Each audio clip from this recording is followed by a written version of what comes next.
I still remember the exact moment my world tilted. She laughed, right there in the middle of my so-called friends, my coworkers, my family. "You actually think you can do that?" she said, voice dripping with amusement, eyes sparkling with that cruel satisfaction I should have recognized by then. Every syllable landed like a hammer against my chest, and for a fraction of a second, I felt my entire life shrink. I was 28, working as a project manager in a small tech firm in Seattle, trying to build a startup on the side, my dream, my vision. I had been quietly obsessed with it for years, investing late nights and weekends, letting my social life slip while she sipped wine and nodded along at parties, claiming to support me. We had been together for 6 years, and in those years I had tolerated her sarcasm, her passive-aggressive remarks, her subtle digs masked as jokes. But this was different. Her words were not aimed at teasing or light ribbing. They were surgical. She had orchestrated it perfectly, in front of everyone I cared about, knowing I would flinch, knowing I would feel exposed. My confidence, something I had painstakingly built in silence, crumbled in seconds. And yet, even as I forced a weak smile, even as my hand shook beneath the table, something in me clicked. The part that knew her power over me was borrowed, rented, temporary. We left the gathering that night in tense silence. I wanted to scream, to defend myself, to tell her she had no right, but I didn't. I let her drive. I let her chatter away as if nothing had happened. Her victory hung in the air, thick and suffocating. But I clung to a single thought. The war wasn't over. It had only just begun. The days that followed were a blur of quiet observation. I watched her at work, at social gatherings, online. Everywhere she presented herself as flawless, untouchable. She thrived on attention, and the more she humiliated me, the more she believed she was untouchable. But I started noticing cracks. Small ones. A colleague who subtly questioned her judgment. A friend who mentioned how controlling she could be without realizing I was listening. And with every crack, the idea of quiet revenge solidified in my mind.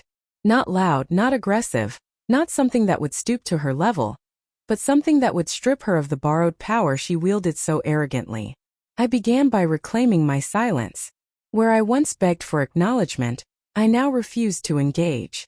Her jabs became echoes in empty rooms, unreturned. People who witnessed her cruelty began noticing the lack of response, and the shift was almost imperceptible, but deeply satisfying. It was like watching an illusion crumble without touching it directly. I also started documenting everything, not in anger but in meticulous detail. Every insult, every public humiliation, every dismissive comment. At first it felt obsessive, but soon I realized it was strategy. By keeping record, I reclaimed my narrative. She thought she controlled the story, but I was quietly taking it back, page by page. Then came the moment that changed everything. A week after the party, she tried to belittle me again in front of a mutual friend group. I didn't flinch. I didn't smile. I didn't acknowledge her. I simply continued my story where she had interrupted me, calmly, confidently. The room shifted. The air changed. Friends who had laughed at her before now leaned in to listen to me. She froze for a split second, a micro-expression of confusion, disbelief, and something I would later recognize as fear. That one moment, small as it seemed, was the turning point. From there, I expanded the strategy. I increased my focus on my startup, not for her, not to prove anything to anyone, but to build undeniable results that could not be mocked away. Every achievement, every milestone, every small victory became a brick in the foundation of my new power. And with each brick, her influence waned. People started asking for my advice. Investors started returning my calls. Invitations that used to be hers to control became mine to extend. I also began to redefine the social circle that had once been hers to dominate. I sought out friends and colleagues who respected substance over spectacle, who valued depth over performance. The difference was immediate. She no longer had the exclusive spotlight. She was now one voice among many, one personality in a room full of attention she no longer monopolized. Yet, I never confronted her directly. Not once. Silence was my weapon, invisibility my shield. Her mockery had been public, and so too would her diminishment, but quietly, invisibly, irreversibly. The more I focused on building myself, the less space there was for her to operate. The more successful I became, the smaller her world grew, until eventually, She was left performing for an audience that had long stopped noticing her. By the time a year had passed, the change was undeniable. She had lost her informal reign, her social dominance, her ability to humiliate without consequence. And when she finally tried to lash out, it landed like water on stone. I had built an inner fortress that her words, her jabs, her laughter could no longer penetrate. The quiet revenge had done its work. Sitting alone one evening, reflecting on that initial party, I realized something crucial. Revenge had never been about her suffering. It had been about reclaiming myself, my dignity, my narrative. And in that reclamation she had already lost. Her power had been borrowed. My silence had returned it to me. She didn't know it yet, but the world she had built around her cruelty was starting to collapse. The next few months were subtle, almost imperceptible at first, but every day, the tide shifted a little more. I had stopped speaking to her in the same way, stopped giving her the fuel she thrived on. Where she expected reactions, I gave none.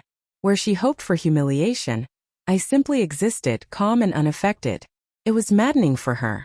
I could see it in the way her smile faltered when she tried to dominate a conversation, the way her eyes darted when I entered a room, scanning for the slightest sign of the old fear she had relied on for control. During this time, I poured myself into my work with a kind of relentless precision I hadn't allowed before. Every late night, every sleepless morning, every meticulously planned pitch became an act of quiet defiance. I no longer needed to explain myself, justify my choices, or prove my worth to her or anyone else. My success was silent, undeniable, and completely untouchable by her sarcasm. And slowly, almost imperceptibly, others began to notice. It started with a colleague, someone who had once laughed at her jokes at my expense. "Hey," he said one afternoon in passing, "I didn't realize how much work you'd done on this project. It's impressive." There was no patronizing tone, no backhanded compliment, just recognition. That tiny acknowledgement sent a ripple through me, a reminder that power doesn't always roar. Sometimes it whispers. She tried, of course.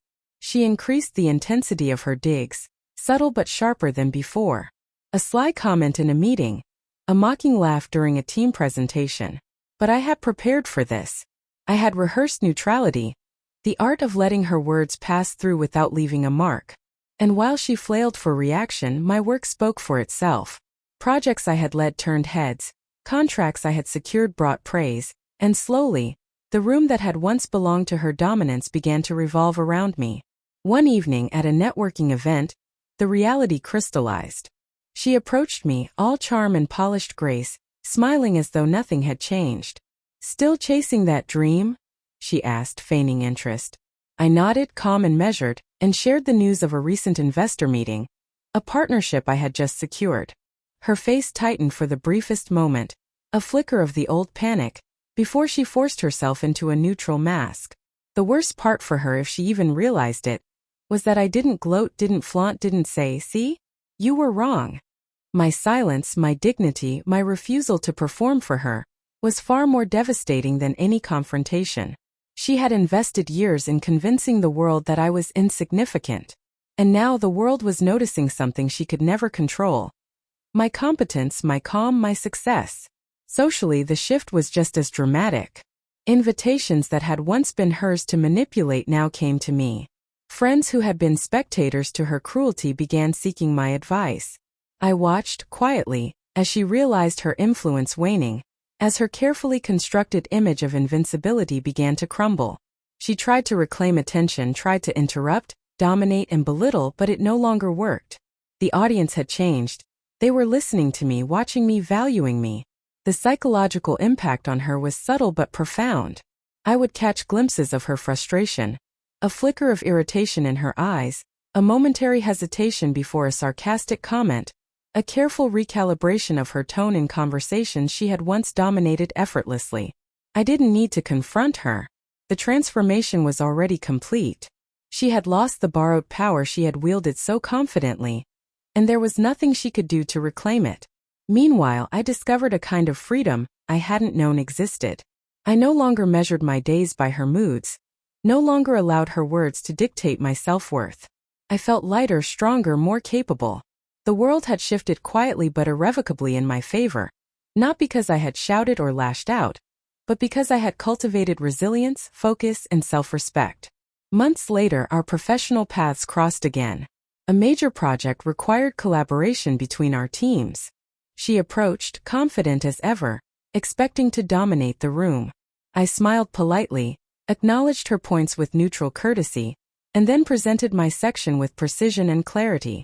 Investors, clients, and colleagues responded to the content, not the drama. The old dynamics were gone. She could perform, but no one listened the way they once had. Her power, once borrowed from my reactions, had evaporated. That evening, as I left the building, I reflected on the journey. It had taken months of patience, control, and restraint. The revenge was quiet, almost invisible, but it was absolute. She had been humiliated, not by public spectacle or dramatic confrontation, but by irrelevance, by loss of influence, by watching someone she had tried to diminish rise without making a sound. The lesson was clear. True revenge is not about vengeance, it's about reclamation. It's about taking back what was always yours, your confidence, your dignity, your narrative, and letting the consequences unfold naturally. I had learned that the quiet path, the one of patience and self-respect, is often the most devastating for those who thrive on control. By the time our interactions became professional necessities, I felt nothing but calm. No bitterness, no anger, no desire to gloat. My power was not in retaliation. It was in creation of a life that could not be shaken by sarcasm, mockery, or cruelty. She had taught me, unknowingly, the most important lesson of all. Never allow someone else's amusement to determine your value. And for the first time in years I smiled, not because I had won, but because I had reclaimed myself. The first time I realized the final shift had occurred, it was almost anticlimactic. We were both at a conference, a rare gathering of industry leaders. She walked in, polished, poised, smiling as though the years hadn't changed a thing. But the room didn't respond to her the way it used to. People greeted me first, sought my input, waited for my opinions. She was present, visible, yet powerless, like a character on a stage that no one cared to watch. It struck me then that revenge doesn't always announce itself with fireworks. Sometimes it sneaks in quietly, invisibly, and leaves the perpetrator floundering in a world that no longer bends to their whims. She tried, at first, to assert herself, cutting into conversations, directing attention to her projects, but every effort was met with polite nods and neutral acknowledgement. The stage she had once controlled had shifted under her feet, and she couldn't reclaim it. I could have gloatingly pointed it out, but I didn't. That was the beauty of it. The power she had taken from me, the humiliation she had orchestrated, had been returned without confrontation, without spectacle. All that remained was her realization, subtle, internal, and irrevocable. She had no audience now, no borrowed influence, no weapon with which to wound me. In the following months our paths intersected only professionally, each encounter a reminder of the distance I had created between her world and mine. She no longer dictated the narrative. I had become the person others sought for guidance, approval, and collaboration. Invitations that once required her sanction now came directly to me. Her social capital, once impressive, diminished silently as I continued to cultivate mine. She was left performing for an audience that had long stopped listening. The most profound moment of all, however, came in quiet solitude. Sitting in my apartment one evening, reflecting on everything, I realized that I had not only regained what she had tried to take from me, I had built something far greater. My success was my own. My confidence was unshakable. My dignity was intact. The humiliation she had inflicted was a distant memory, powerless because I had refused to feed it. And the lesson was unmistakable. Power granted by fear or ridicule is fleeting, but power built on self-respect, patience, and focus is permanent. I had learned that the most effective revenge is not about making the other suffer, but about reclaiming yourself so completely that their influence over you dissolves entirely. She had once made me feel small, inconsequential, invisible, but in choosing silence over confrontation, creation over retaliation, I had ensured that she was the one who became irrelevant. There were no public confrontations, no dramatic speeches, no spectacle. Just a steady, deliberate accumulation of my worth and influence. And when she finally noticed, the world had already moved on. Her laughter, once sharp and cutting, no longer reached me. Her sarcasm no longer bruised. Her control had vanished, replaced by a quiet, irreversible reality. She could no longer touch the life I had rebuilt. The final act of revenge, if it can even be called that, was letting go entirely. I no longer measured my days by her behavior, no longer anticipated her jabs, no longer allowed her to occupy even a fraction of my mental space. Freedom, I realized, was the ultimate retaliation. By prioritizing my dignity and my dreams, I had ensured that the humiliation she had orchestrated became irrelevant, her power nullified, and my own sense of self irreversibly restored. Looking back, I can say this: revenge, when it is quiet, patient, and self-respect driven, is far more devastating than any public spectacle. The world doesn't always see it, the perpetrator doesn't always acknowledge it, but it works. She had mocked my dreams in front of everyone. Yet it was I who emerged unscathed, empowered, and untouchable. And in that silence, in that calm reclamation of my life, I discovered a truth that no mockery could ever erase. Your dignity, your focus, and your self-worth are yours alone, and no one can take them if you refuse to surrender them. The story ended not with her downfall, but with my rise. She became irrelevant not because I destroyed her, but because I refused to be destroyed. I created a life that no cruelty could penetrate, no sarcasm could shake, and no humiliation could diminish. And that, more than anything, was the quiet revenge I had been seeking all along.